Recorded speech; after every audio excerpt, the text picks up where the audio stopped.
Hello YouTube. Alright, on today's video I'd like to show you how to change rear shocks on a Toyota Sienna van anywhere from 2004 to 2010. So as you can see, the rear shocks, you have one here and one there, right? So first thing we need to do is we need to pop this cover like this and then remove this plastic cover. Maybe we can use a screw. See that? Let's pop it off.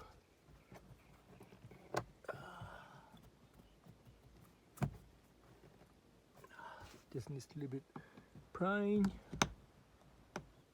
Yeah, it's coming off.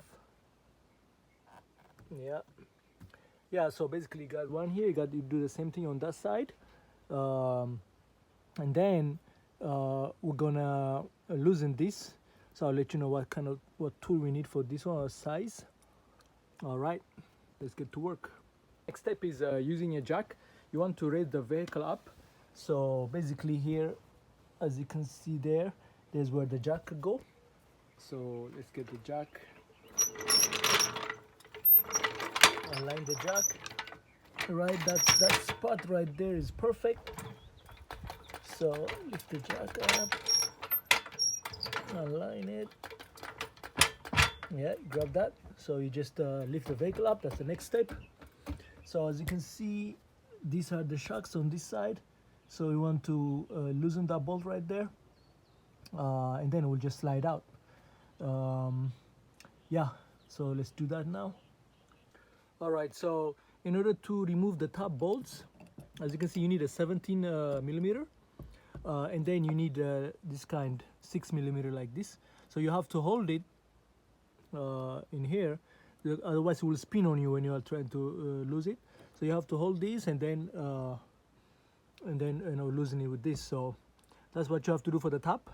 And then for the bottom, if you have like this kind of air gun, you know, mine is electric.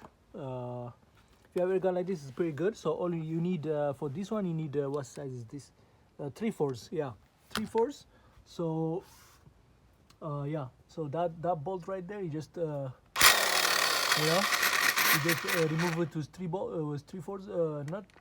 And then once you do that, you definitely need a hammer. You need a hammer to just hit it out, you know, so it can come out from there. And then you just loosen the top. So let's do that right now. So another trick when you try to loosen this, make sure you use, you know, you can use this plastic to basically, for this nut to move, you can use that plastic. And then this by itself is kind of hard, it gets really hard. So if you add another wrench and then, you know, like that, and make it longer and then push, basically it will be easy to remove it. Yep. Otherwise, yeah, you can use this, but at the same time you're holding this and then try to pull this as tough. So use this plastic as a stopper, and if you put in this position, and then that's the easy way to disengage this. All right.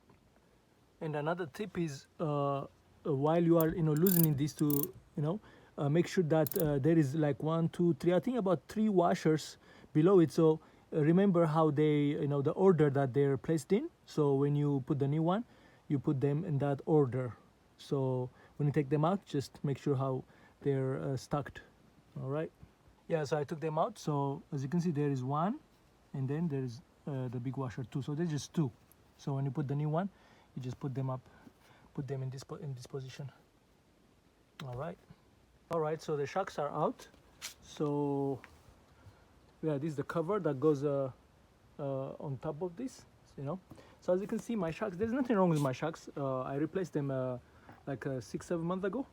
But you know, you have a shock problem, your rear shock problem, if there's a leaks, like if the shocks is leaking, obviously there is your shock is worn out and need to be replaced. Also, when you press it down, you see I'm pressing it down. You see I'm pressing it down. So, and then if it just stays there and if it doesn't come up, means your shocks are worn out too.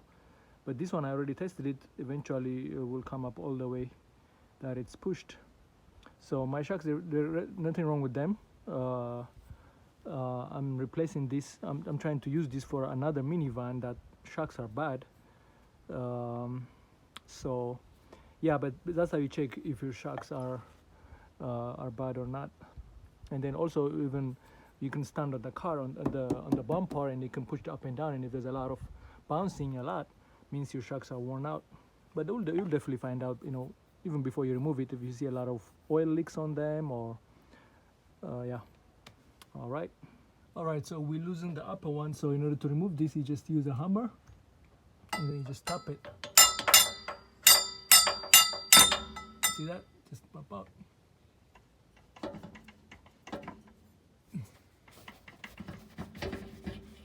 Yeah, and then just pull it down.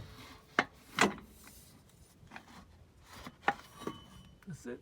This comes out like that. Very easy.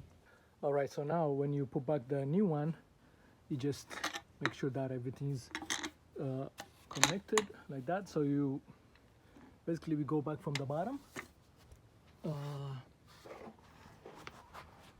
You go back from the bottom, and you just slide it.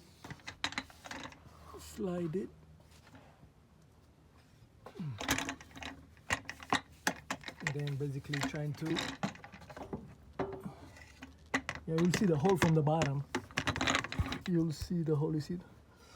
Don't know if you see it over here, but you see that hole? That's the top upper bolt, so you just have to align it to that, and then it will align to this, the bottom bolt. Let's do that. Let's see if I can do that on camera. Oh, not quite. The one hand. Okay, let's see. Yeah, I think I got it. Align on top, so now you see it just aligns to the bottom. Yeah, just like that. And then maybe you might have to tap it with a hammer for it to go all the way in. And then let's tighten this nut here.